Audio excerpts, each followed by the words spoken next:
No daré mi nombre. Solo diré que aquello pasó en 2010 en el Panteón Municipal de San Luis, bajo un cielo tan bajo que parecía pesar sobre los hombros. Enterrábamos a mi madre después de un velorio silencioso, casi sin música ni café, porque a ella no le gustaban las salas llenas ni las despedidas con risas. Los de la funeraria trabajaban con rapidez, tal vez por la llovizna, tal vez por costumbre. La banda blanca en el ataúd, el crucifijo a un lado, la corona de azahares humedecida, todo iba como en cientos de entierros que uno ha visto de lejos sin pensar que un día será el propio. El nicho estaba recién abierto, la tierra oscura, pesada. El sacerdote cerró el libro, el sepulturero señaló a los cargadores y, cuando el féretro bajó con el chirrido de las bandas, se escuchó un grito. No convincente, no de película.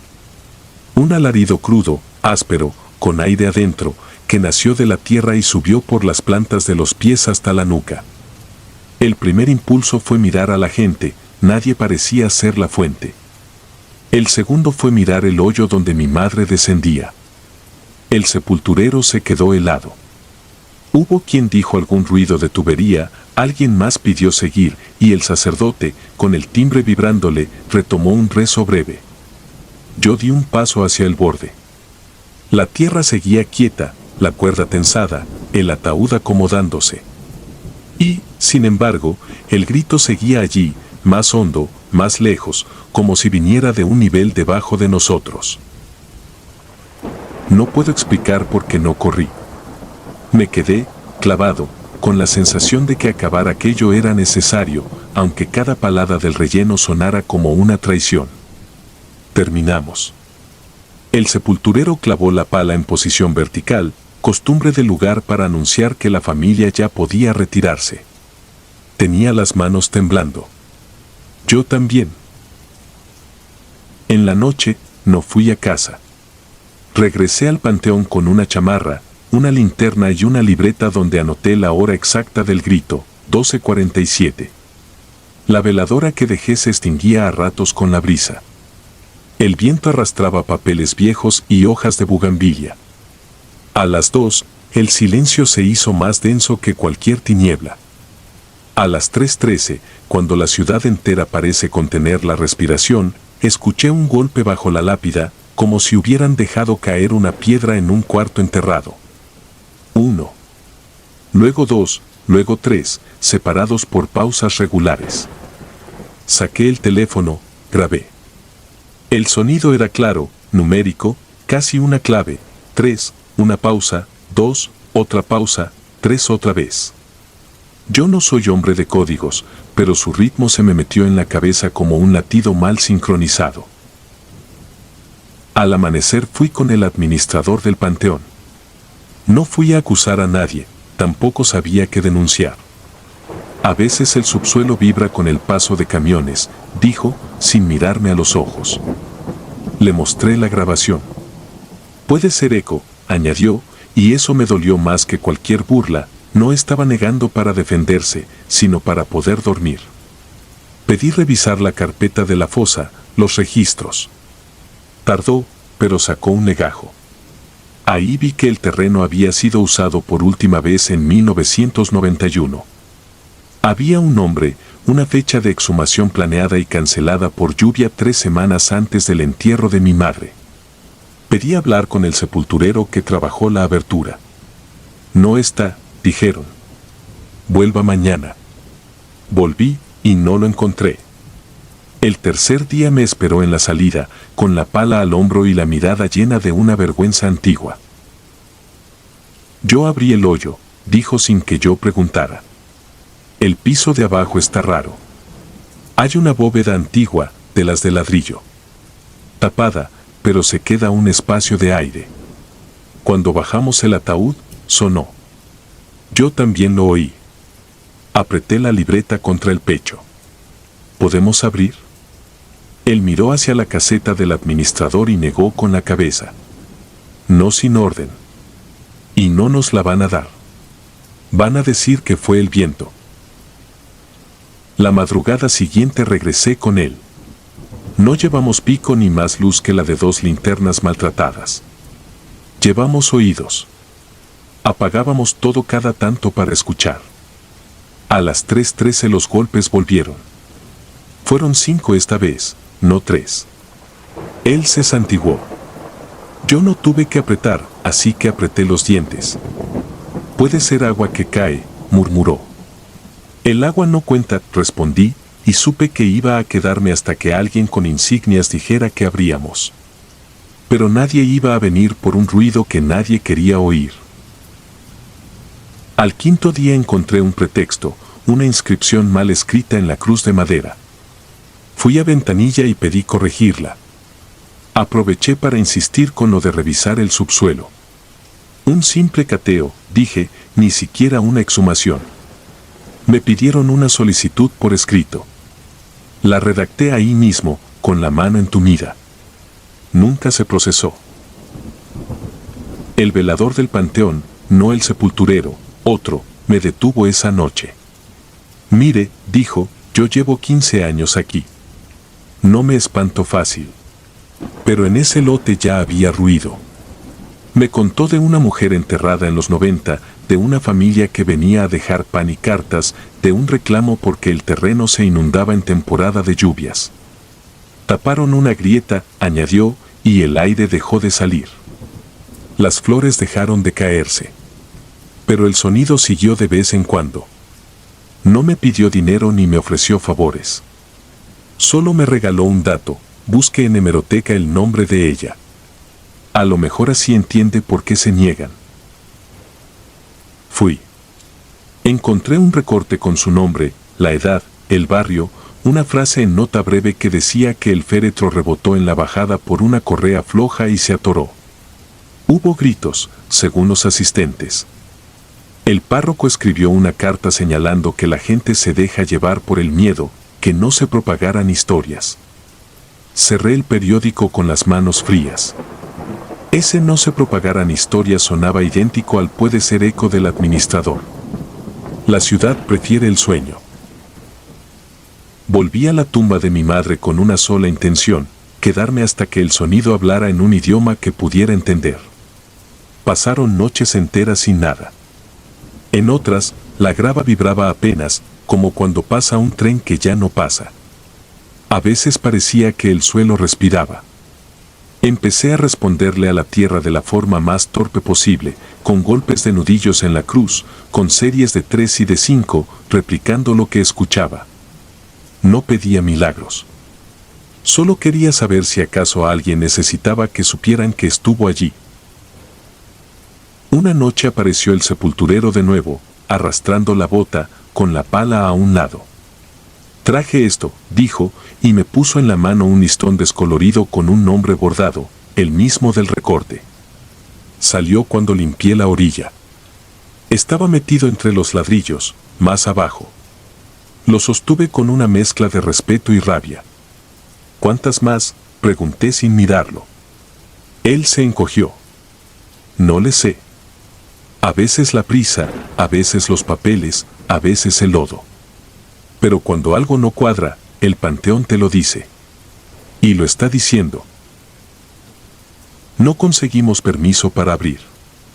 No hubo abogado que quisiera firmar una solicitud sin motivo suficiente. Lo único que me quedó fue quedarme. Así pasaron semanas. La vida afuera se reacomodó sin mí, como hacen las ciudades cuando las abandonas a su ritmo. Yo iba a trabajar lleno de tierra bajo las uñas y regresaba al mismo sitio a escuchar un idioma sin traducción. La gente me reconocía ya como el hijo que vela y dejaban pan, café, un saludo sin morbo. Esa sencilla compasión me sostuvo. La última madrugada que estuve, la número 37, la tierra sonó diferente. No fue la serie de golpes aprendida, sino una vibración más larga, sostenida, como un quejido metálico que venía de debajo, cruzaba el marco del nicho y se perdía hacia la zona de tumbas antiguas. Me levanté con una idea fija, seguir el sonido. Caminé en línea recta con la linterna apagada, solo guiado por la sensación en el suelo. Llegué a una bóveda rota, cubierta con láminas. Abajo se veía un túnel de ladrillo, húmedo, que conectaba varias criptas viejas. No cabía, ni pretendía hacerlo. Solo acerqué el oído y escuché una secuencia de 3, 2, 3. Saqué el teléfono, grabé y regresé al sitio de mi madre con el corazón en la garganta. Toqué la cruz 3, 2, 3. La tierra respondió con una vibración corta, como si alguien, en algún punto del laberinto, hubiera entendido. No obtuve más. No conseguí firmas, ni exhumaciones, ni explicaciones con sellos. Me quedé con un listón bordado, 3 recortes, 2 grabaciones y la certeza de que hay tumbas que se empalman con otras, voces que rebotan por corredores olvidados y errores que prefieren llamarse viento. A mi madre la visito con flores blancas y silencio. A ella nunca le gustó la bulla, y yo aprendí a hablarle con paciencia. Si alguien lee esto esperando fantasmas de revista, no los encontrará. Lo que escuché fue peor, porque no pertenecerá nunca del todo a lo imposible. Fue real, el grito salió de la tierra en un cementerio público, a plena luz, frente a gente que eligió no oír. Desde entonces, cuando paso cerca de cualquier panteón y el aire cambia, presto atención. Hay lugares que guardan la respiración hasta que alguien les contesta. Yo les contesto a mi modo, 3, 2, 3. Y camino. Porque ya sé que la tierra, cuando quiere, grita. Y a veces, solo a veces, espera que alguien escuche sin pedir permiso.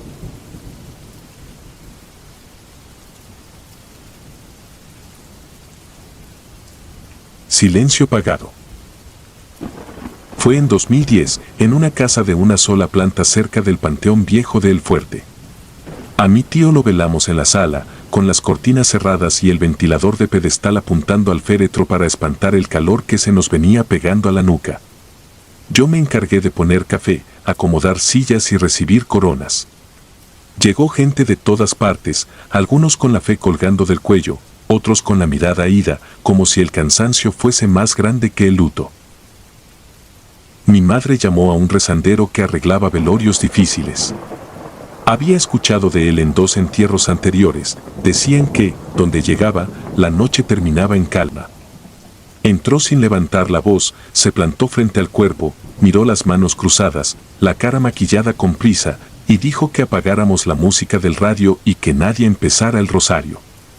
Hoy, no, soltó. Pidió que le acercara una silla y una vela nueva, la encendió, la puso a un lado, y me hizo señas para que lo acompañara a la cocina. Me habló despacio, con un olor a tabaco viejo impregnado en la ropa. Dijo que esa noche no se debía pronunciar el nombre del muerto. Ni una sola vez. Que si alguien lo decía, vendría a cobrar. No explicó qué. No pregunté. Regresamos a la sala y él anunció que habría silencio hasta medianoche, que después veríamos. La familia se miró entre dientes.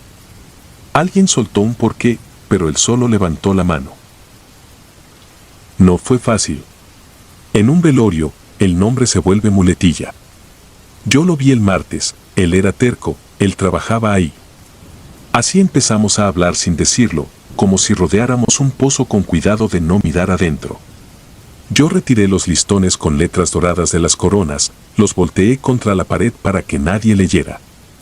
Cubrí con una papeleta la tarjeta que nos dio la funeraria.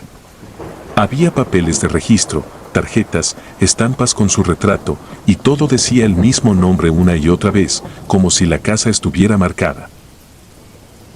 Cada tanto, el rezandero hacía un recorrido alrededor del féretro, lento, sin cruzar palabra. Ponía la palma sobre la madera, apenas tocándola, y seguía.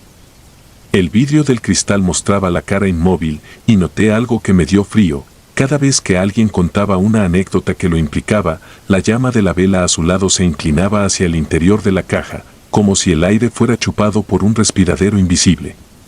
Pensé que era el ventilador, pero en ese momento estaba apagado. El calor se hizo más denso con la tarde. El olor a café quemado se mezcló con el de flores viejas.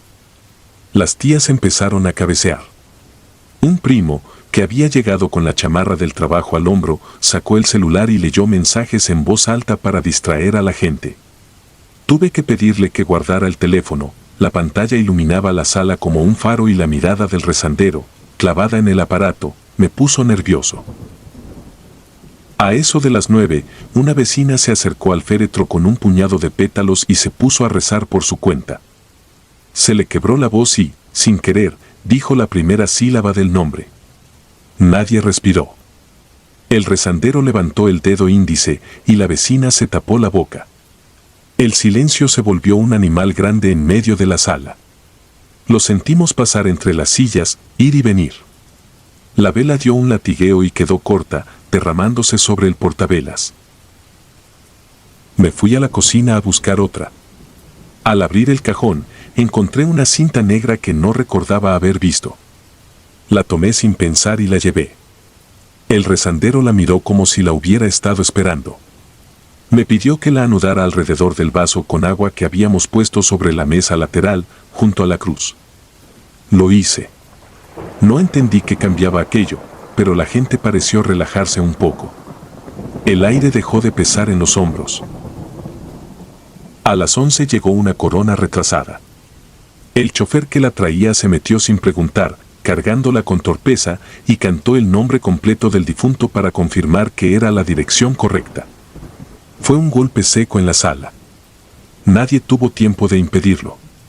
La palabra cayó como piedra al centro. El rezandero cerró los ojos. La vela, que llevaba rato mansa, se encogió de un jalón y casi se apaga. Mi madre soltó un quejido. Yo di un paso atrás, esperando un trueno, una puerta, cualquier cosa. Lo que vino no fue ruido. Fue movimiento mínimo, tan pequeño que primero creí que me lo inventaba. Una burbuja de aire trepó por la garganta del muerto y salió convertida en un quejido leve, como cuando alguien se aclara la voz al despertar. 2 niños de la familia corrieron a esconder la cara. Un tío pidió agua bendita. El rezandero nos pidió calma con la mano y, con la otra, dio 2 golpes cortos en el marco del ataúd, como llamando. Se oyó un eco en el pasillo, pasos que no eran de nadie. No eran pasos rápidos. Eran constantes, pesados, como si subieran un escalón que no existía.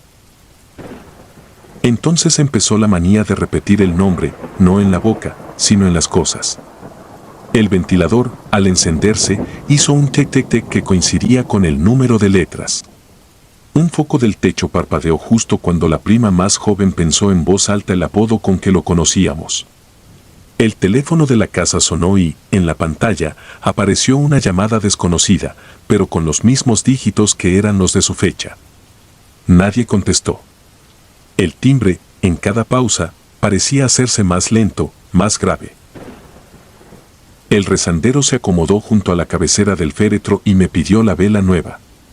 La cambió, recogió la cera derretida, la colocó como un borde alrededor del vaso con la cinta.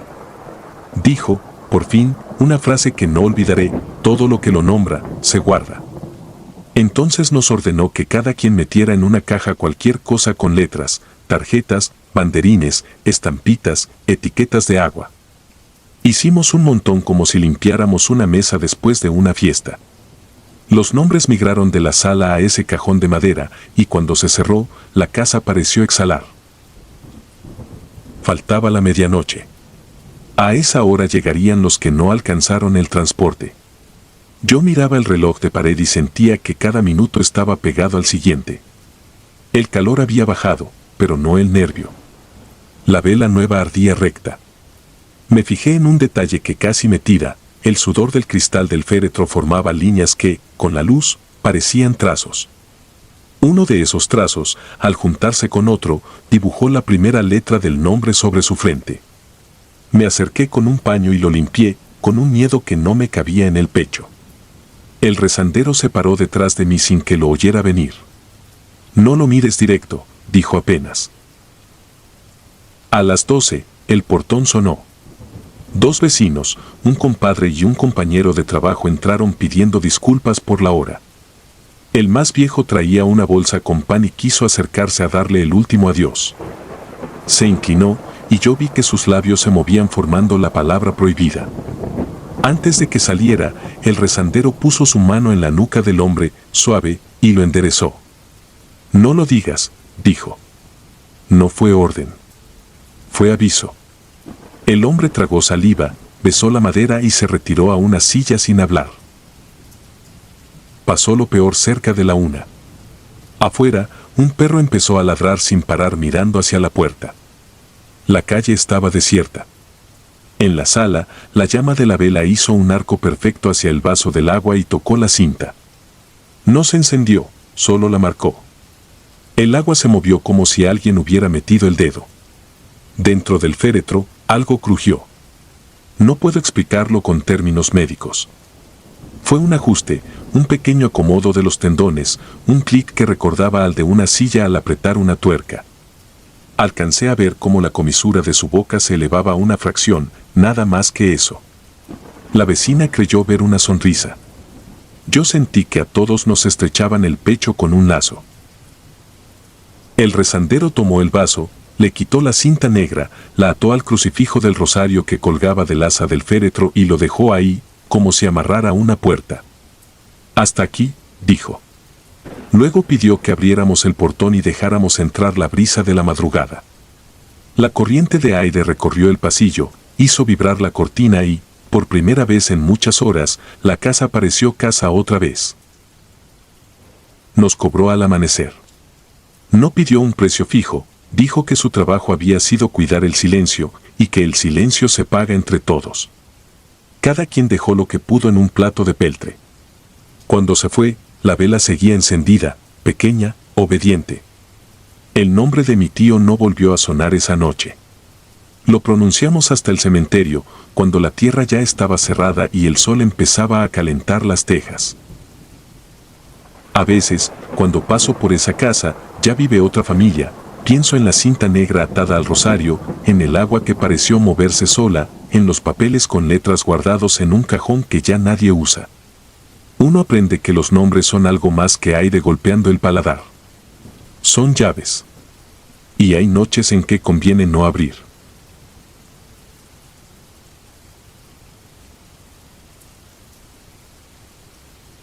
Café para no dormir. No era mi trabajo, era un favor pagado. Octubre de 2017, velorio en una funeraria pequeña cerca del malecón, de esas con una sala, un pasillo angosto y un baño que siempre huele a cloro. Me pidieron apoyo, mantener el café caliente, acomodar sillas, cuidar la puerta y, sobre todo, no dejar que la gente se quedara sola con el ataúd cuando la madrugada empezara a doblar los ánimos. El difunto era don Evaristo, vecino de toda la vida. En el barrio lo saludaban por costumbre, pero nadie decía mucho de él. Llegué a las 10 con un termo, vasos y pan dulce. La sala estaba llena, pero no de llanto, era cansancio. Se oía un reloj de pared y un ventilador que solo movía el aire tibio. El ataúd estaba al frente, tapa abierta, maquillaje correcto, manos cruzadas. Todo bien, en apariencia. A las 11:30 apareció una mujer que yo no había visto antes. Nadie la anunció. Se colocó directo en la mesa del café como si fuera su lugar. Traía el cabello recogido y un suéter gris. Sacó cucharitas, enderezó servilletas, limpió migas con la palma. Servía tazas con una rapidez de oficio, no de cortesía. Varias señoras le agradecieron como si fuera parte de la familia. Cuando me acerqué para preguntarle quién era, me miró con una confianza rara, como si me conociera desde hace tiempo. Dijo, sonriendo, para que no se me duerman con él. No fue chiste de velorio, fue una frase dicha con seguridad. Yo respondí con una risa corta y regresé a mi esquina. Pasó la medianoche y el flujo de gente se hizo lento. Los niños se durmieron en 2 sillas juntas. Los hombres salían a fumar. Adentro quedó un grupo pequeño, mujeres mayores, un sobrino, el párroco y yo. La mujer seguía sirviendo, siempre atenta al termo, como si el café fuera lo único que mantenía la sala en su sitio. El aroma cambió poco a poco. Al inicio era café de olla. Luego se volvió amargo, y después apareció un olor que me recordó a iglesia cerrada, a incienso viejo. Debajo, una nota áspera, de limpieza clínica. Me dio sed, no sueño. Me serví una taza y la dejé en la mesa sin beber. A las 2:30 una señora me jaló del brazo. «Usted conoce a esa muchacha», me dijo. «Dice que vive enfrente, pero yo nunca la he visto». Señaló la mesa. La mujer estaba poniendo tazas de porcelana con flores azules, antiguas, en lugar de los vasos desechables que yo había llevado. Nadie las había pedido. Nadie sabía de dónde salieron.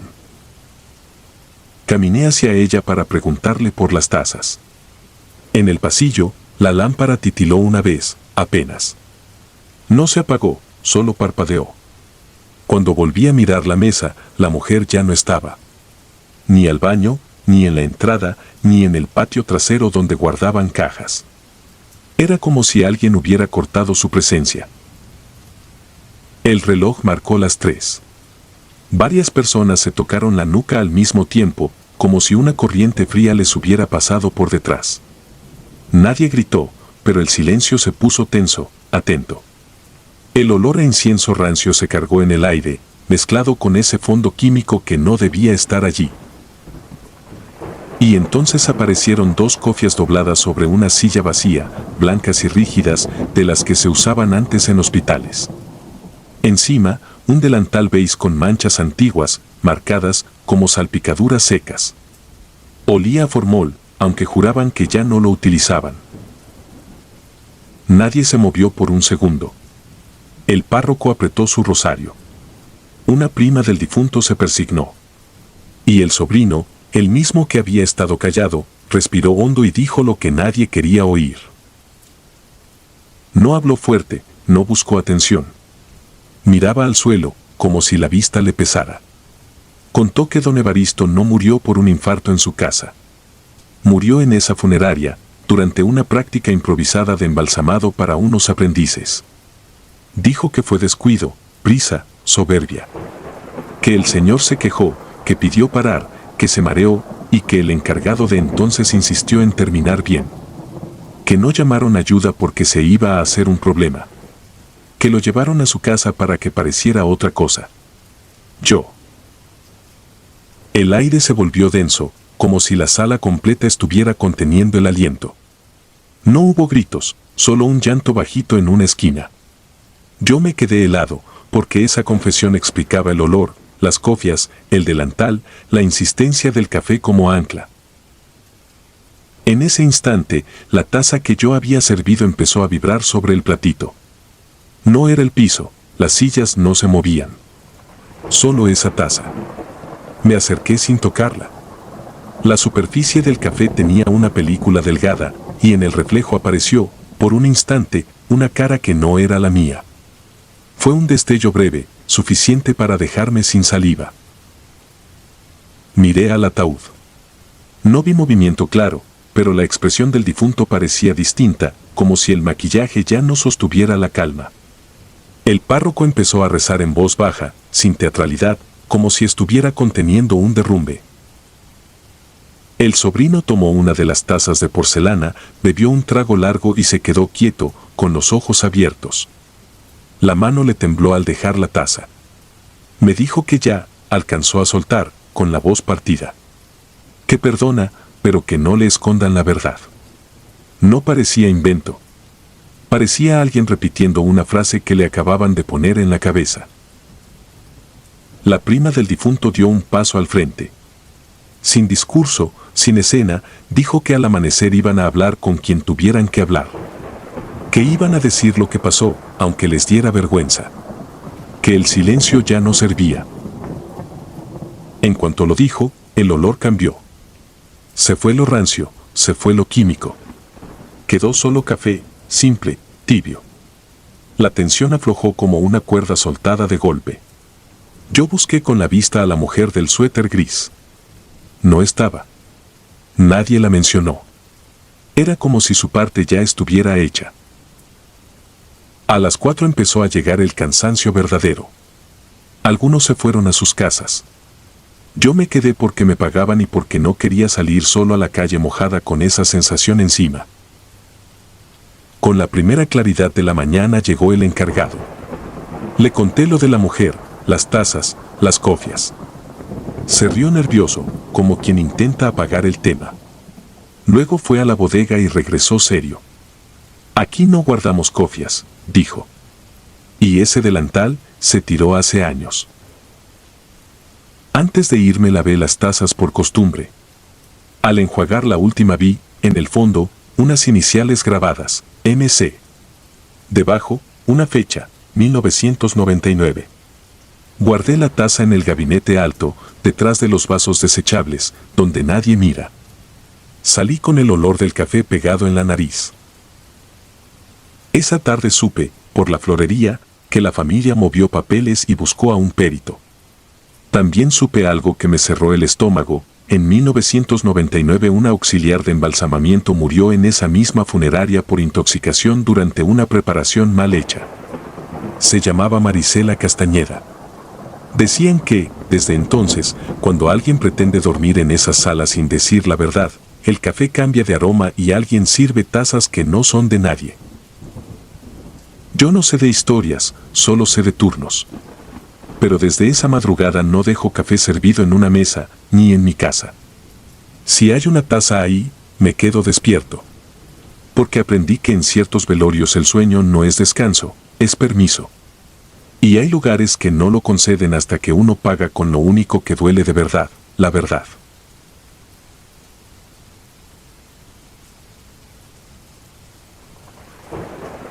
Entré antes que yo. Los Mochis, 2011.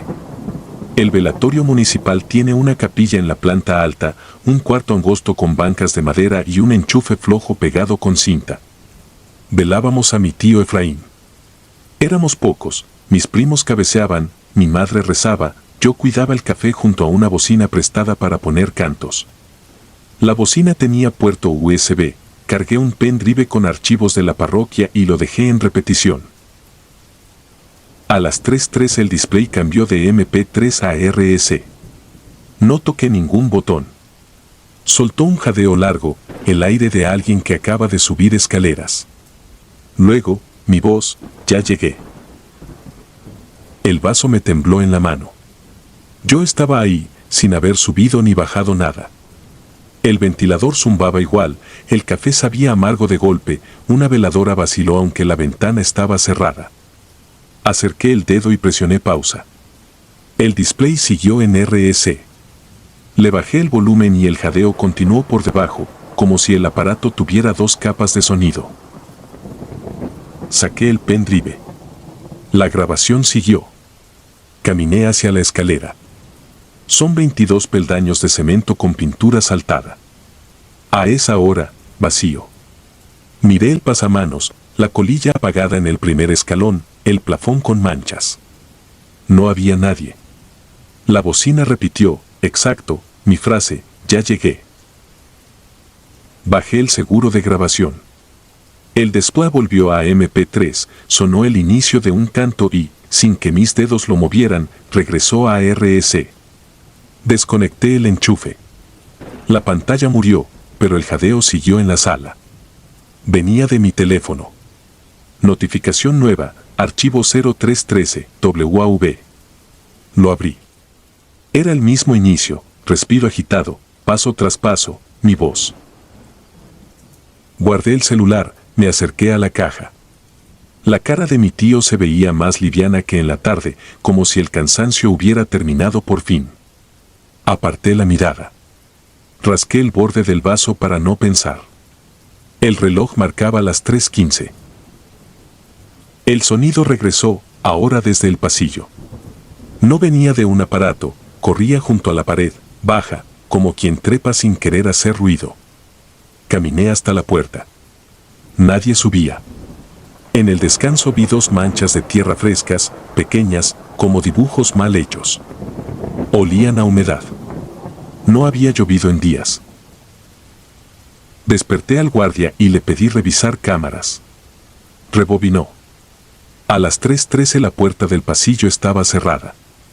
Debajo, un peso de luz gris que no cruzó. En la capilla, se me ve girar la cabeza al sonido. No se ve a nadie más. Subimos con una linterna. En el piso, una huella marrón, otra más, y luego nada. Terminaban 3 escalones antes de la capilla. El guardián no dijo palabra. Bajó con paso corto. Cuando volví, todos dormían. Puse otra vez el USB. Por unos minutos, el miserere ocupó el cuarto. Pensé en explicaciones. Tal vez la bocina traía una muestra oculta, tal vez el teléfono se activó por error. Revisé el pendrive en otra radio. Solo había cantos. En mi celular, el 0313 WAV seguía ahí. En el segundo 9, una vibración metálica que reconozco, el llavero que cargo siempre golpeando el barandal. Lo escuché con vergüenza, como si me espiara a mí mismo. A las 3:27 la bocina anunció memoria llena. La apagué. No volví a dormir. Me dediqué a seguir el rosario con los ojos, a contar el ritmo de las manos de mi madre. Amaneció con ruido de trapeadores en el pasillo y la primera voz de las flores. El entierro fue al día siguiente. Dejamos la bocina en casa de mi tío para el novenario. A la tarde me llamó mi prima, a las 3:13, el aparato se encendió solo y se oyó mi voz. Le dije que era un fallo. Colgué. Entró al momento una llamada perdida, yo, grabadora. No tengo eso en mis contactos. Abrí el registro, llamada de 1 segundo a las 3:13. No había número. La tercera noche, el altavoz de mi cocina se encendió a la misma hora. Adiviné el jadeo antes de escucharlo. No me acerqué. Me quedé sentado en la orilla de la cama, con la vista fija en el umbral, oyendo mis pasos que no daba, mi llegada que no ocurría. Apagué radio, celular, router. El audio se movió por la casa sin necesitar cables. Los vecinos no oyeron nada, me lo dijeron después. No era volumen alto. Era otra cosa, más cercana, como si se formara dentro del pecho y saliera a los cuartos. Desde entonces empecé a llegar temprano a todos lados. 20 minutos antes, media hora, 1 hora. Quería ganarle al anuncio. Si la frase iba a repetirse, que me encontrara ya adentro. Creí que así se cansaría. Nadie entendía mis prisas. Yo apenas las entendía. En el novenario, a las 3:13, la bocina no hizo nada, o no lo oí por tener audífonos con música alta. Al terminar, me llevé el aparato. No quise que otra casa quedara con esa hora clavada. No conté esto a muchos. El archivo 0313 WAV aparece a veces en el celular. Lo borro y regresa en otra carpeta. Las huellas de tierra solo las vi esa noche. El enchufe con cinta lo cambiaron. El ventilador lo arreglaron. Mi tío descansa. Eso repiten. He probado dejar el teléfono en modo avión, cambiar de línea, dormir en otra casa. La hora me encuentra. Una madrugada lo hizo en un camión foráneo, otra en el consultorio del dentista donde me quedé a ayudar a un amigo, una más en el estacionamiento de un supermercado. A las 3:13 aparece el archivo, o suena la frase, o la bocina más vieja de un lugar decide tener memoria y repetirla. Nunca cambia la entonación. Nunca cambia el jadeo. Mi llavero golpea, de fondo, con esa risa de metal cansado. Hoy escribo esto 3 horas antes de la hora. Lo hago frente a la puerta de mi departamento, con la bocina desconectada y el teléfono dentro del congelador. Quiero saber si llega sin antenas, si la frase depende de algo o si soy yo el que la trae. Prometí que si vuelvo a oírla me levantaré en el acto y bajaré las escaleras, como si de verdad fuera yo el que sube. Prometí que esta vez no dejaré que el sonido me gane la carrera. No sé qué va a pasar. El edificio tiene un silencio de domingo aunque es jueves. Me parece oír lejos el motor de un taxi. Miro el reloj. Faltan 3 minutos. Escribo para no quedarme quieto. Porque cuando uno se queda quieto, todo llega primero.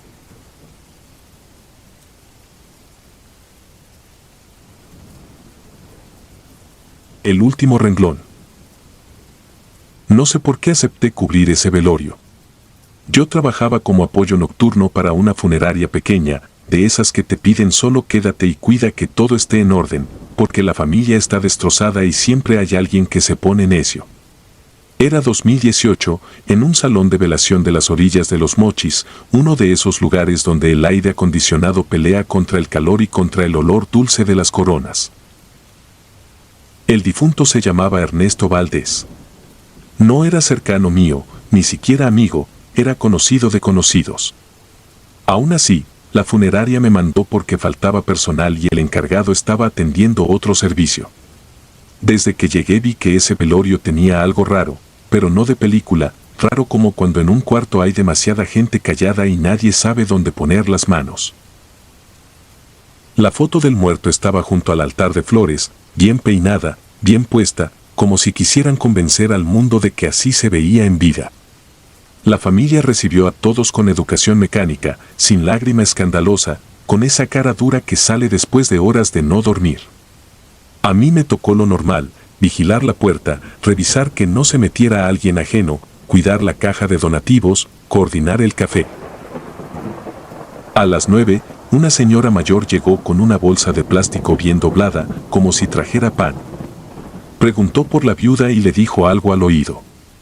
La viuda se le quedó viendo como si le hubieran mencionado un accidente que todavía no ocurre.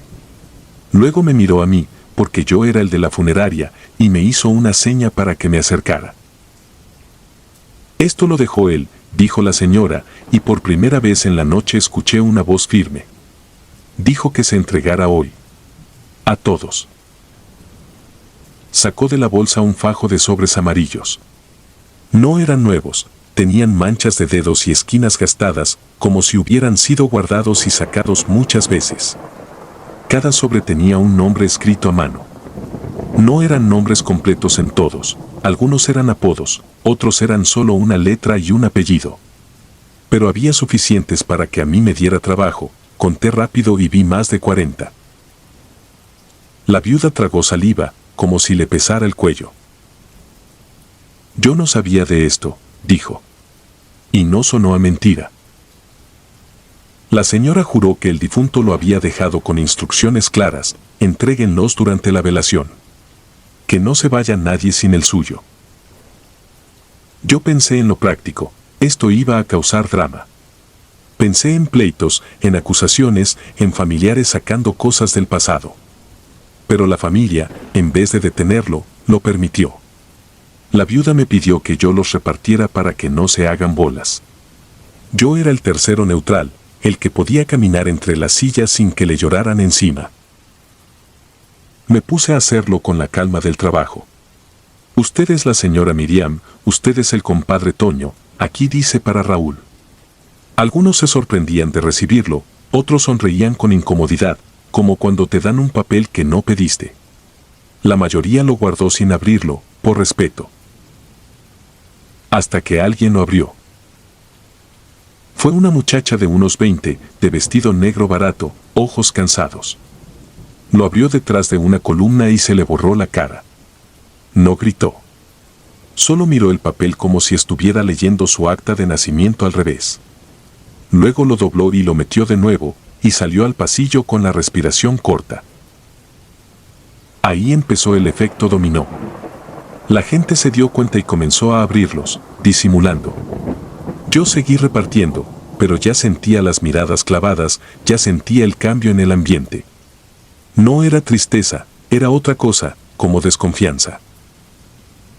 Alguien me jaló del brazo. Era un señor con bigote, de esos que siempre quieren imponer presencia. Oye, ¿tú sabías de esto? Me preguntó con la voz baja, furioso, como si yo fuera cómplice. Negué. Me enseñó su papel, y yo alcancé a leer una sola línea, no te hagas el inocente, tú fuiste el primero. No me dio tiempo de preguntarle nada. Se lo guardó y se fue directo a donde estaba la foto. Otro hombre, más joven, apretaba el papel con el puño cerrado, como si fuera un billete falso. Una señora empezó a rezar más fuerte, no por devoción, sino por nervios. Yo, por instinto, abrí el único sobre que quedaba sin repartir. No tenía nombre. Solo decía para el que se queda. Me dio frío en el estómago. No debía abrirlo, lo sé. Pero lo abrí. La letra era igual a la de los sobres, apretada, sin adorno. El mensaje era corto, como escrito por alguien que no quería gastar tinta. Si estás leyendo esto es porque te tocó quedarte. No hagas lo que siempre haces. No apagues las luces del pasillo. No cierres con llave la puerta de salida. Y no mires el vidrio de la sala cuando se queden menos de 10. Pensé que era una broma. Una broma pesada, de esas que alguien planea antes de morirse para causar historias. Pero el cuerpo estaba ahí, y esa idea no encajaba. ¿Cuándo escribió eso? ¿Por qué? Me guardé la carta, decidido a no decir nada. En mi trabajo, lo peor que puedes hacer es alimentar el pánico. Y aún así, el pánico ya estaba entrando solo. La viuda empezó a pedirle a la gente que no hiciera escándalo. Un hijo del difunto se puso a recoger los papeles que algunos habían dejado sobre las sillas, como si fueran basura contaminada. Y entonces pasó lo primero que me hizo dejar de creer que era un juego. Una señora gritó desde el fondo. A mí me llegó con mi nombre completo, como en mi credencial. Él jamás lo escribía así. Otro hombre contestó desde el pasillo. El mío trae una frase que yo solo dije una vez. Nadie más la escuchó. La sala se llenó de murmullos de verdad, pero de verdad fea, cosas que se ocultan, cosas que se perdonan a medias, cosas que se hacen y luego se finge que no. La gente estaba leyendo su propio pasado en una hoja que, supuestamente, escribió un muerto. A las 11 y algo, cuando ya se habían ido varios, yo me acordé de mi carta. Miré al pasillo, las luces estaban encendidas. La puerta de salida, sin llave, como siempre. Hasta ahí, todo normal. Cuando quedamos menos de 10 en la sala, lo noté sin querer. No porque alguien lo dijera, sino por el sonido. Cuando hay poca gente, se oyen los pequeños ruidos, el agua en el garrafón, la cucharita pegando en el vaso, el aire acondicionado cortando. Yo estaba junto a la mesa del café y frente a mí había un vidrio grande, de esos que separan el pasillo de la sala administrativa. De día se ve como un espejo oscuro. De noche, con las luces prendidas, refleja lo que hay en el salón. Me acordé del papel, no mires el vidrio. Y como me lo dijeron, lo miré. Al principio vi lo normal, el reflejo de las sillas, el altar, la gente sentada. Me vi a mí, con mi camisa de la funeraria y mi cara de cansancio. Pero detrás de mi reflejo, en la parte donde debería verse el pasillo vacío, había alguien parado. No era una figura vaga ni una sombra mal hecha por la luz.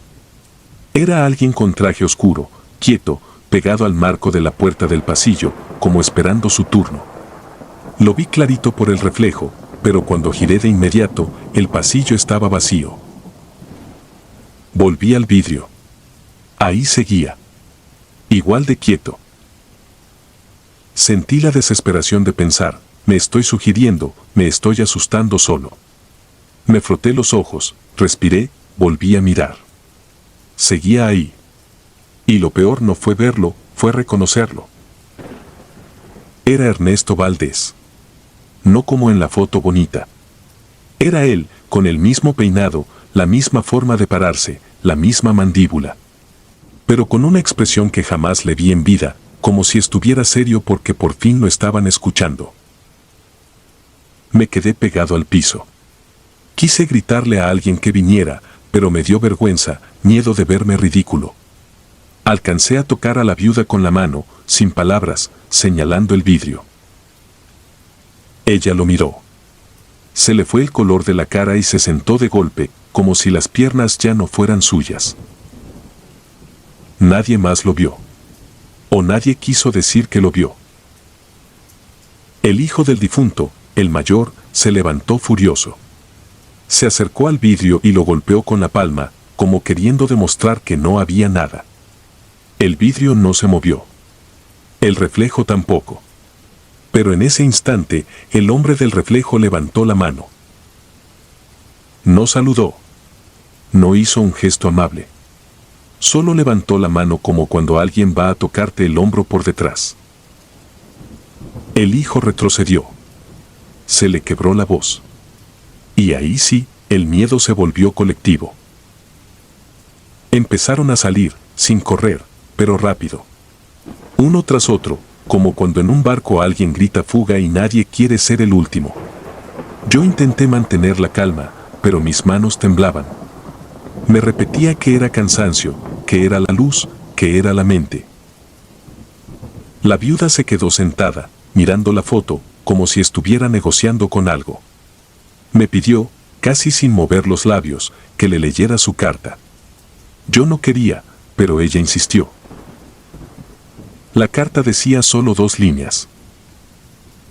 Gracias por repartirlas. No te preocupes. No vine por ti. Vine por el que falta. Me quedé helado, porque en la sala no faltaba nadie importante. Hasta que lo entendí, faltaba alguien en la caja. El ataúd estaba cerrado, sí, pero desde temprano yo había notado algo raro, una forma extraña del bulto, como si el cuerpo no estuviera bien acomodado. Yo no abrí nada. No me tocaba. Pero el hijo, el mismo que golpeó el vidrio, se acercó al ataúd, temblando, y en un impulso lo abrió. No hubo grito. Hubo silencio. Ese silencio pesado que se te queda pegado a la piel. Dentro no estaba Ernesto. Había un espacio vacío, acomodado como si alguien hubiera salido con cuidado. Y sobre la tela, perfectamente centrada, había una sola hoja doblada. El hijo la tomó con los dedos tiesos y la abrió. Leyó en voz alta, sin darse cuenta de que lo hacía. Nos vemos esta noche. Yo salí de ahí sin despedirme. Dejé la mesa, dejé el café, dejé mi dignidad. Me fui a mi casa con la idea de que lo peor era haber visto una cosa en un vidrio. Pero lo peor vino después, en mi bolsillo, la carta para el que se queda ya no decía lo mismo. Cuando llegué a mi cuarto, la abrí otra vez. La letra era igual, pero las instrucciones habían cambiado. Ahora solo tenía una línea. Ya te tocó quedarte. Y desde esa noche, cuando paso frente a un vidrio oscuro, hago lo que no hice en el velorio, sigo caminando sin mirar. Porque una frase así, escrita con tu nombre, no se siente como broma. Se siente como turno.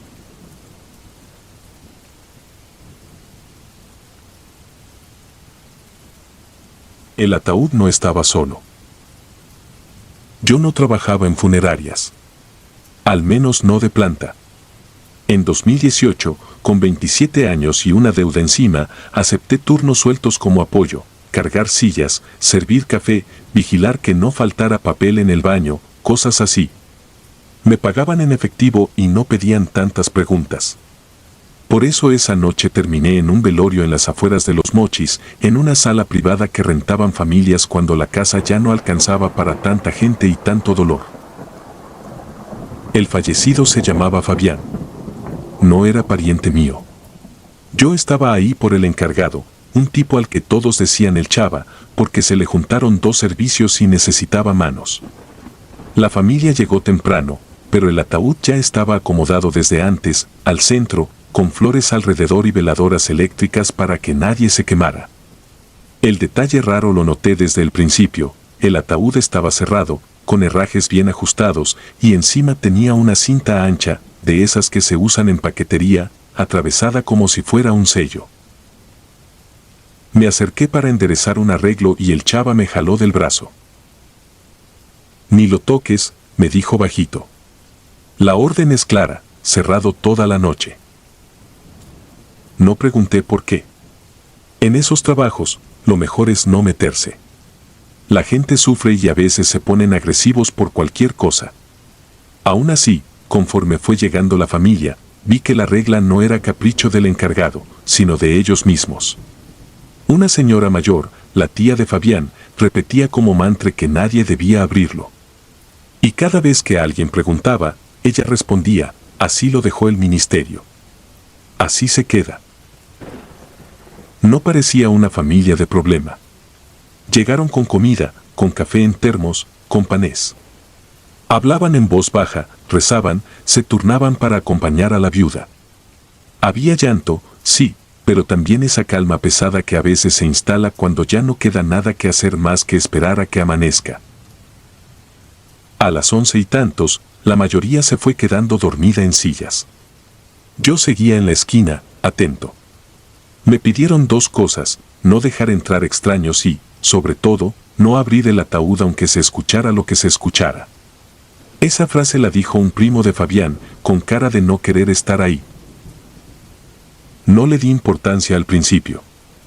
En velorio siempre hay sonidos, aire acondicionado, pasos, un tubo que vibra, una puerta que no cierra bien. La cabeza de uno empieza a inventar cosas. Pero cerca de la 1 de la mañana, cuando la sala ya olía a café recalentado y flores, lo escuché. No fue un golpe.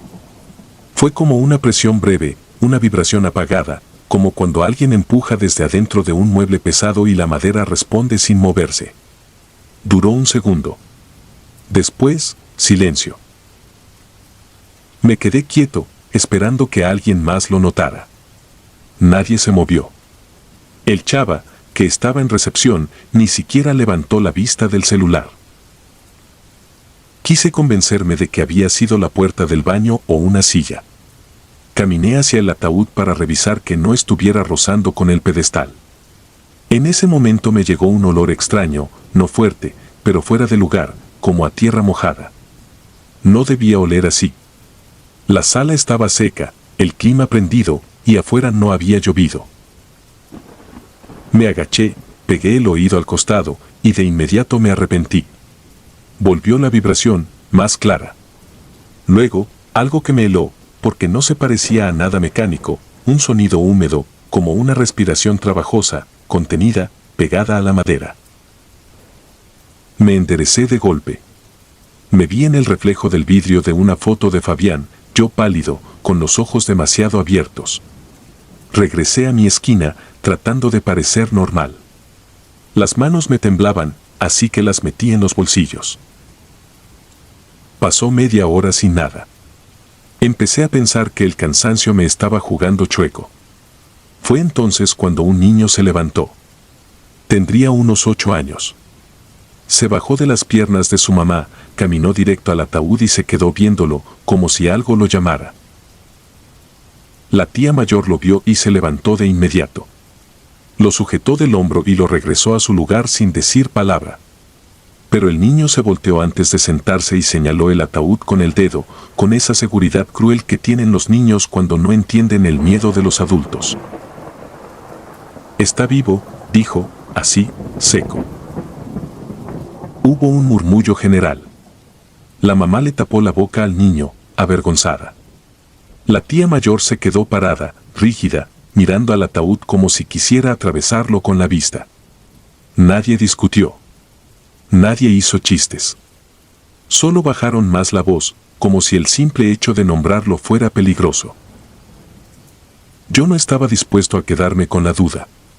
Me levanté y fui con el chava a la recepción. Oye, ¿qué onda con lo de no abrir?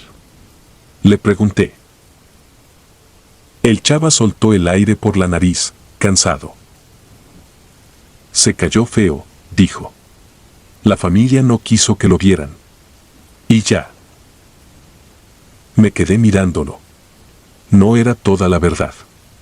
Se le notaba en los ojos, quería terminar el turno e irse. Regresé a la sala.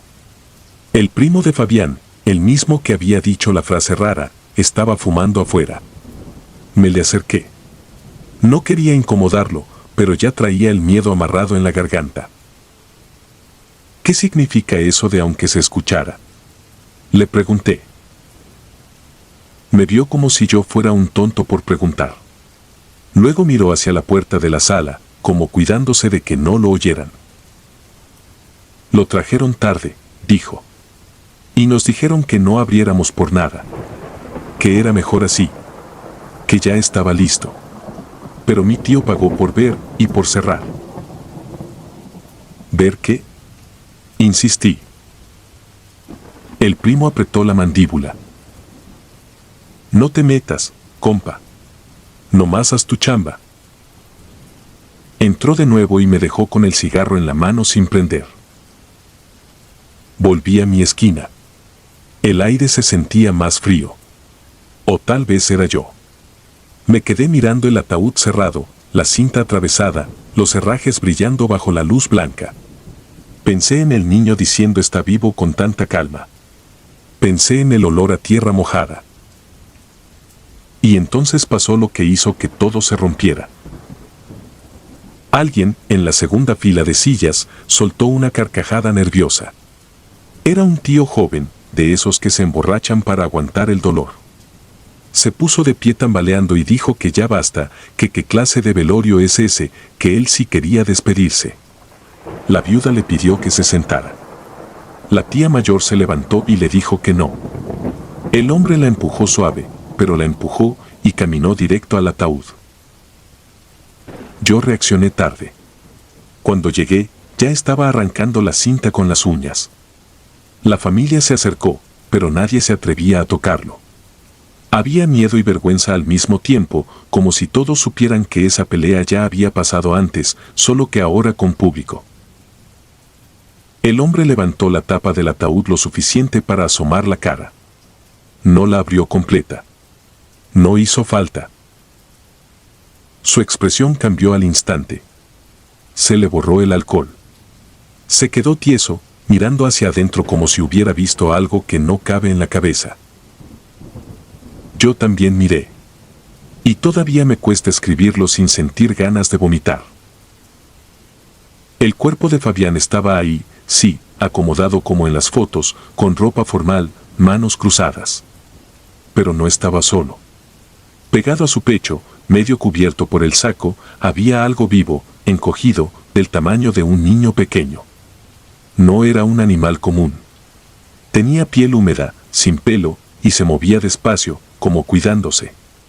Lo peor fue que respiraba, y esa respiración era la misma que yo había oído antes, pegada a la madera. El tío que abrió retrocedió con un gemido.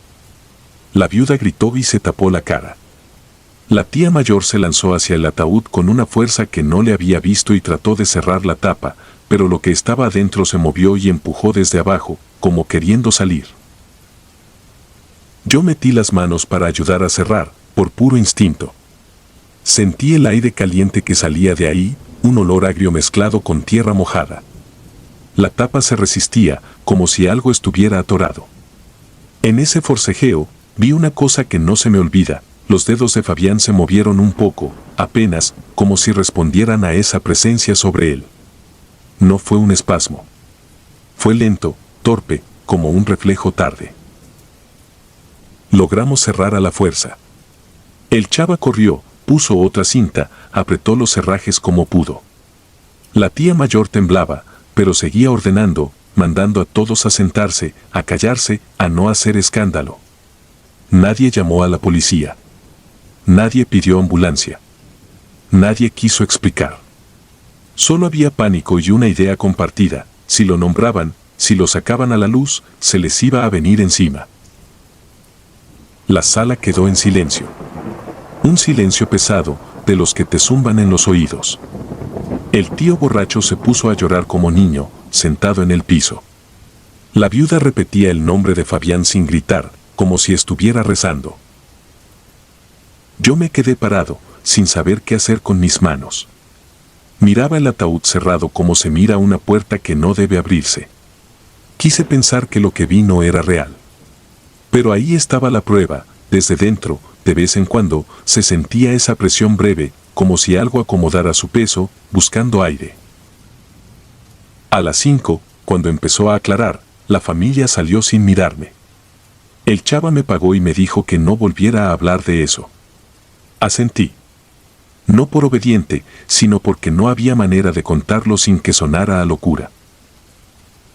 Esa misma tarde me lavé las manos 3 veces. Me bañé. Tiré la camisa del turno. Y aún así, durante semanas, cada vez que apagaba la luz para dormir, me volvía ese olor a tierra mojada y en mi cabeza se repetía la frase del primo, pagó por ver y por cerrar. Desde entonces, si alguien me pide cubrir un velorio y me dice ataúd cerrado, no pregunto. Me doy la vuelta. Porque hay cosas que se quedan encerradas por respeto y otras que se quedan encerradas por miedo, porque todavía respiran.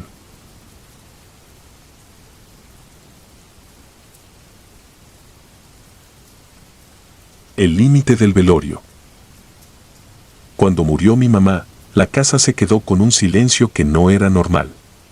No era la ausencia de ruido, era como si el aire mismo se hubiera quedado detenido, vigilando. Mi papá no lloró frente a nadie. Se movía con una calma rara, demasiado precisa, como si siguiera instrucciones invisibles. A mí me tocó resolver lo de siempre, llamadas, trámites, café para la familia, sillas prestadas, el arreglo floral que alguien prometió traer y nunca llegó. El velorio lo hicimos en una funeraria vieja, de las que tienen paredes color crema y focos blancos que no descansan. Olía a desinfectante y a flores cansadas. Yo quería pensar que todo eso era normal, que la incomodidad era solo dolor y que al amanecer mi cabeza dejaría de temblar. Pero desde que llegamos, me empezó una presión en los oídos, como si estuviera bajando de un cerro sin masticar. Mi papá se quedó pegado al ataúd. No hablaba con nadie. No se sentaba. Ni siquiera parpadeaba cuando le decían lo siento. Solo tenía la mirada clavada en el vidrio, como esperando una señal. A ratos metía la mano al bolsillo interior de su saco y apretaba algo, siempre lo mismo. Yo pensé que era un rosario, o una foto, lo típico. Me acerqué y vi que eran unos audífonos viejos, de esos que ya no se usan, enredados como si fueran una cuerda guardada a la fuerza. La primera noche fue larga, pero tolerable. Llegaron vecinos, tíos lejanos, gente que no veía desde niño. Los murmullos, el café, el ruido de las charolas. A la 1 o 2, la funeraria se va vaciando y el ambiente cambia. Ya no hay distracción. Solo queda el zumbido de los focos, la respiración de los que se quedan y el sonido de los pasos cuando alguien va al baño. Ahí fue cuando noté algo, el vidrio del ataúd, por dentro, amanecía empañado cada tanto. No era como cuando alguien se acerca y exhala. Era de adentro hacia afuera, como si el aire buscara salida. Yo lo vi y me traté de explicar que tal vez era la temperatura, la humedad, cualquier cosa. Me acerqué con una servilleta para limpiar y mi papá se me cruzó, rápido, sin violencia, pero como si me hubiera leído la intención. Me dijo una frase corta, sin mirarme, no lo borres. Yo me quedé con la servilleta en la mano, ridículo, como un niño. Me senté a un lado y lo observé. Él sacó el celular, abrió una carpeta de audios, se puso un audífono y lo pegó apenas a la oreja, muy bajito, como quien escucha para no ser descubierto. Yo alcancé a oír un murmullo electrónico, como cuando una llamada falla. Mi papá cerró los ojos y movió los labios, casi sin abrir la boca, contestando algo que solo él entendía. No quiero decir que escuché una voz de mujer saliendo de su teléfono, porque sería fácil y yo mismo no lo creería. Pero si vi lo que vi, mi papá respondía con un tono diferente y en ciertas palabras se le iba la forma de hablar, como si imitara a mi mamá sin darse cuenta. Lo hacía con cuidado, como si estuviera repitiendo un ejercicio. Quise regañarlo, pero no tenía fuerzas. Me dio miedo y rabia al mismo tiempo. Me levanté a buscar aire al estacionamiento. Afuera, la madrugada estaba húmeda. A lo lejos se oía un camión, un perro, nada raro. Volví y lo encontré igual, sin moverse. La segunda noche empezó a descomponerse todo. El encargado de la funeraria, un señor de bigote con cara de cansancio, nos pidió que no moviéramos el ataúd, que ya había quedado acomodado. Mi papá se quedó serio, pero asentó. Un rato después, cuando la sala se quedó casi sola, mi papá se levantó y se acercó al vidrio. Puso los audífonos sobre la tapa del ataúd, como si eso fuera un gesto de respeto. Luego se inclinó y apoyó la frente despacio en el cristal. Yo lo vi. Y a los segundos, el vidrio se empañó otra vez. Esta vez no fue un velo ligero, se marcó una mancha amplia, como una respiración grande. Mi estómago se apretó. El encargado también lo vio y fingió que no. Nadie dijo nada, porque a veces el terror más fuerte es cuando todos eligen actuar como si no hubiera pasado. Me acerqué y le pedí a mi papá que se sentara, que descansara, que ya estaba bien. Él me miró, y en sus ojos no había tristeza normal. Había una idea fija, como si su cabeza ya estuviera en otra parte. Me tomó del antebrazo con una fuerza que no le conocía y me dijo, aguanta, ya casi. Esa frase me heló, porque no era ya casi se acaba el velorio. Era otra cosa, como quien está a punto de lograr algo. Esa madrugada me quedé dormido sentado. Desperté con el cuello torcido y la boca seca. Los focos seguían encendidos. Había un silencio raro, más pesado. Miré a mi alrededor. Mi papá no estaba. Me levanté de golpe. Fui al baño, al pasillo, a la recepción.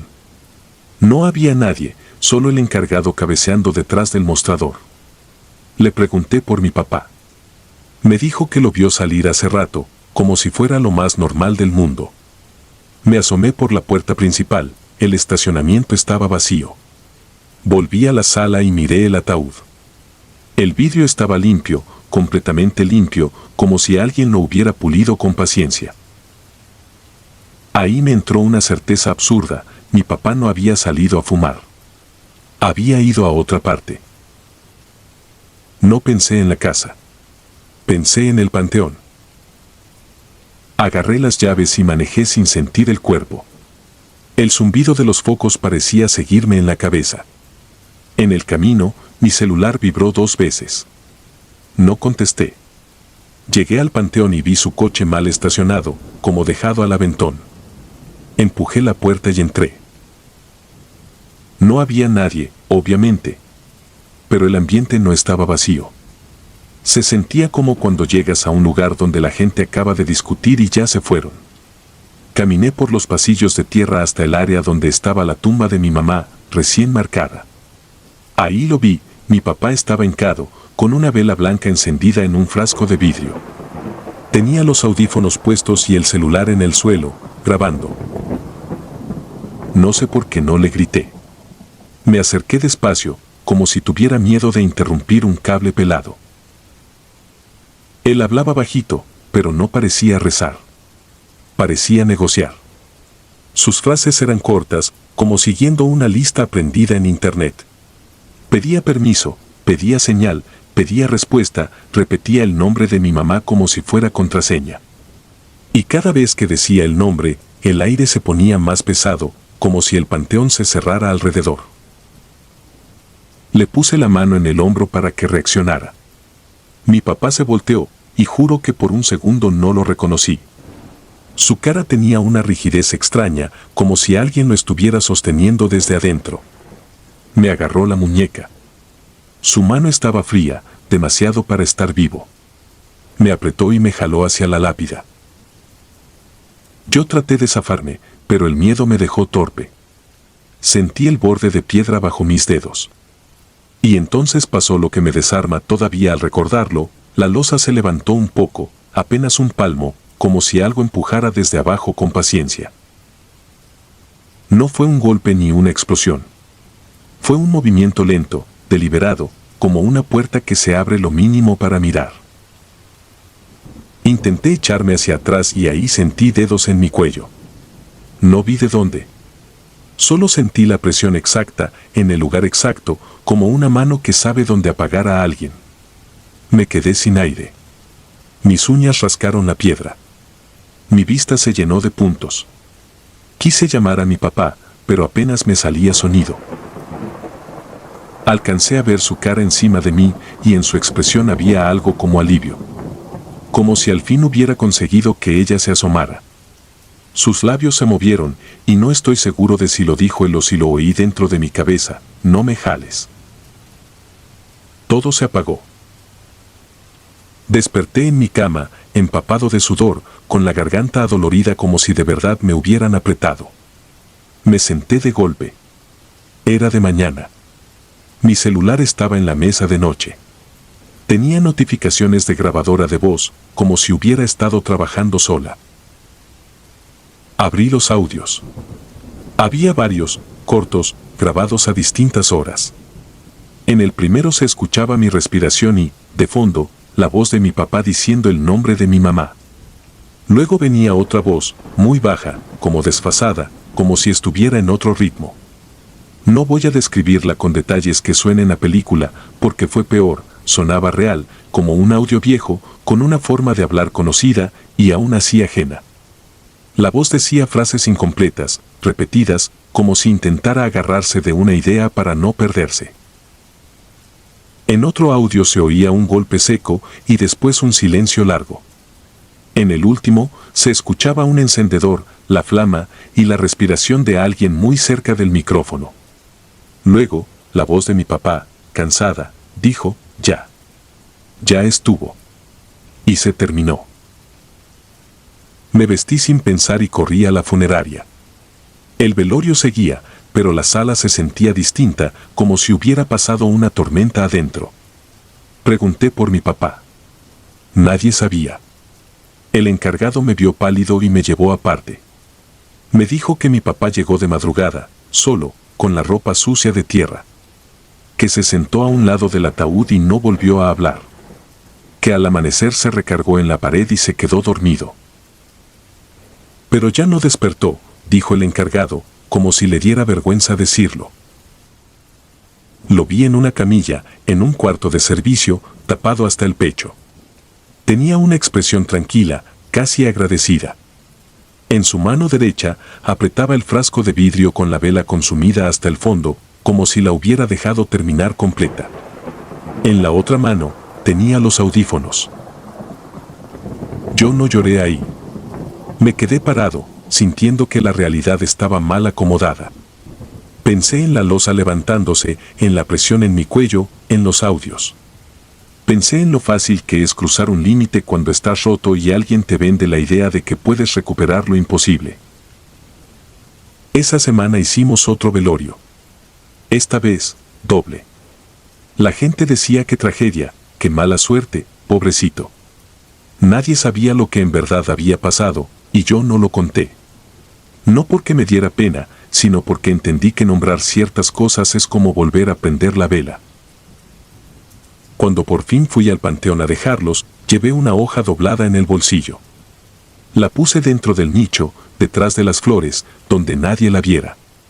Escribí con la mano temblorosa, como quien deja una advertencia para sí mismo. Los vivos con los vivos. Los muertos a su casa. Y me fui sin voltear, porque aprendí algo simple y brutal: hay puertas que no se cierran cuando uno mira solo tantito. Y hay velorios donde el peligro no está en la muerte, sino en el que se queda intentando jalar de vuelta lo que ya se fue.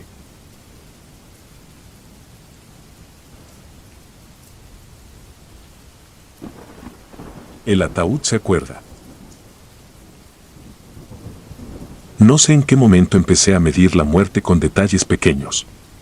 Antes pensaba que un velorio era solo eso: gente cansada, café recalentado, flores marchitándose rápido y un silencio raro que uno aprende a respetar.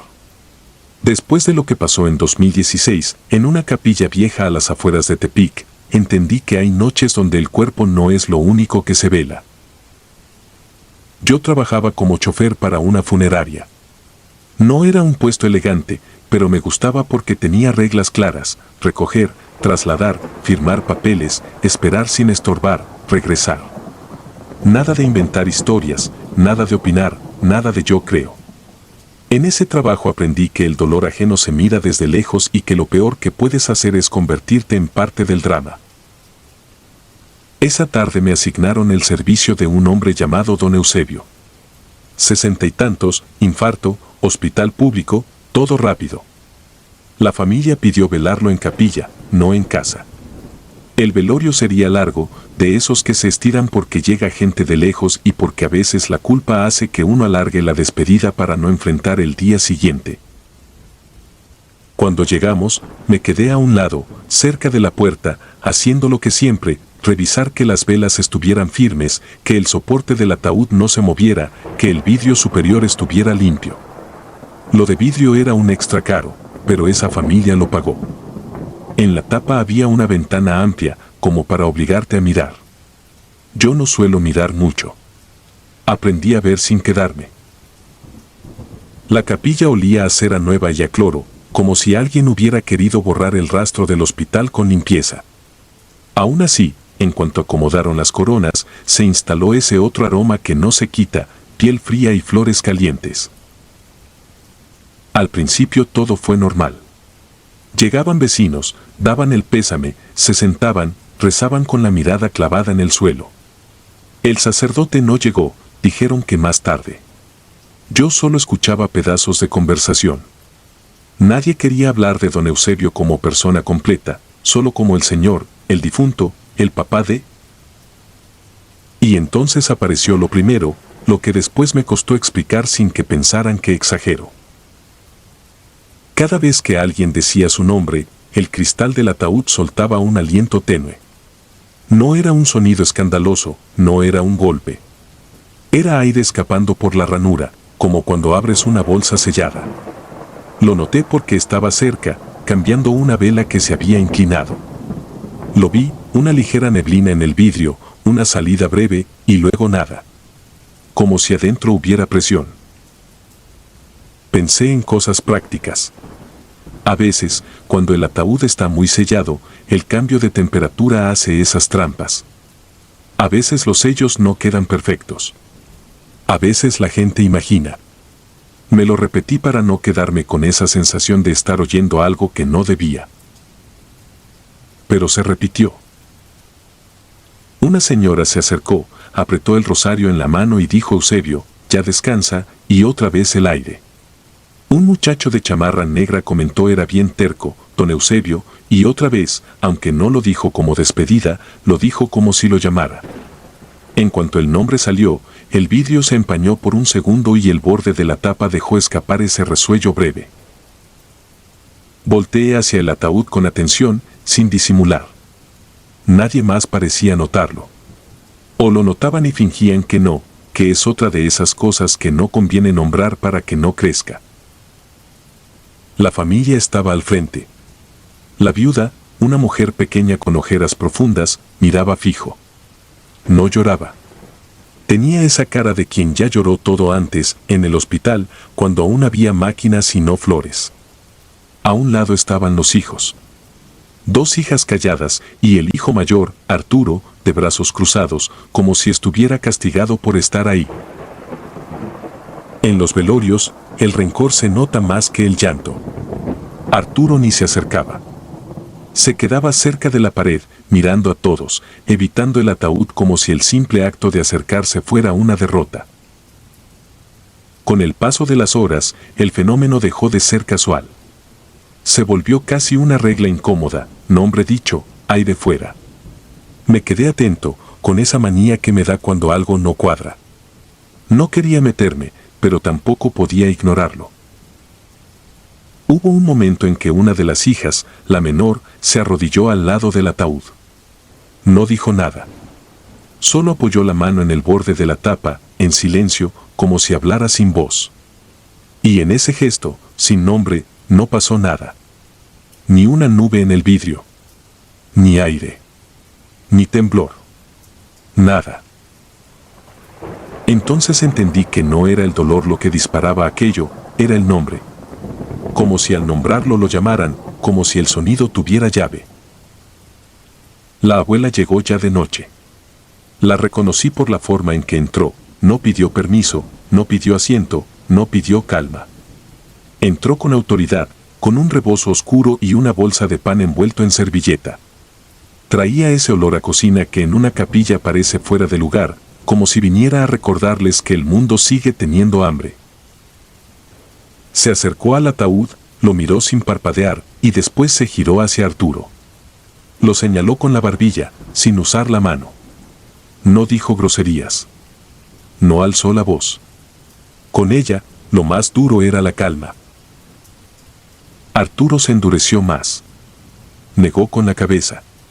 Yo no escuché la primera parte, pero entendí el tema cuando la abuela soltó una frase que me atravesó, porque la dijo con certeza, como si fuera una regla del cuerpo.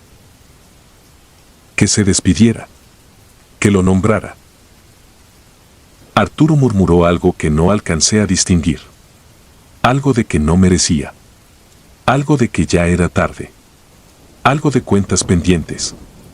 Lo típico, pero pesado. La viuda apretó la boca. Una de las hijas intentó intervenir, pero la abuela no dejó espacio. Lo que hizo la abuela fue acercarlo al ataúd como si fuera un niño. No con fuerza, sino con esa presión que no se ve pero te mueve. Le puso la mano en la nuca y le indicó dónde pararse, justo frente al vidrio. Arturo respiraba rápido. Miró al cuerpo, pero no lo miró del todo. Su cara tenía asco y pena al mismo tiempo. La abuela, en cambio, miraba la tapa como si estuviera frente a alguien despierto. Le pidió que lo dijera 3 veces. Así, simple, como si fuera una receta. Arturo se negó de nuevo. La abuela abrió su bolsa y sacó el pan. Partió un pedazo y lo dejó en un platito junto a las velas. Eso fue lo que cambió el ambiente. El olor del pan se mezcló con la cera. Y por primera vez desde que llegué, el cloro desapareció un poco, como si el lugar se rindiera ante algo más cotidiano. Arturo tragó saliva. No quiso, pero lo hizo. La primera vez lo dijo bajo, como para que solo lo oyera la madera. Y el vidrio, de inmediato, se empañó desde adentro. Un vaho suave, redondo, que se formó justo a la altura del pecho. La segunda vez lo dijo más claro, con rabia. Y el aire salió con más fuerza, una exhalación corta, como si alguien adentro hubiera contenido la respiración y por fin la soltara. La tercera vez lo dijo casi gritando, y en ese instante todas las velas se apagaron juntas, no una por una, sino al mismo tiempo, como si alguien hubiera pasado la mano por el fuego. La capilla quedó en una oscuridad espesa. Se escuchó el movimiento de sillas, una oración atropellada, el golpeteo de un encendedor que no prendía. Yo me quedé quieto, con la piel erizada, porque en mi mente apareció la idea más tonta y más real: si las velas se apagaron así, fue porque alguien sopló. Pero nadie estaba junto a todas las velas.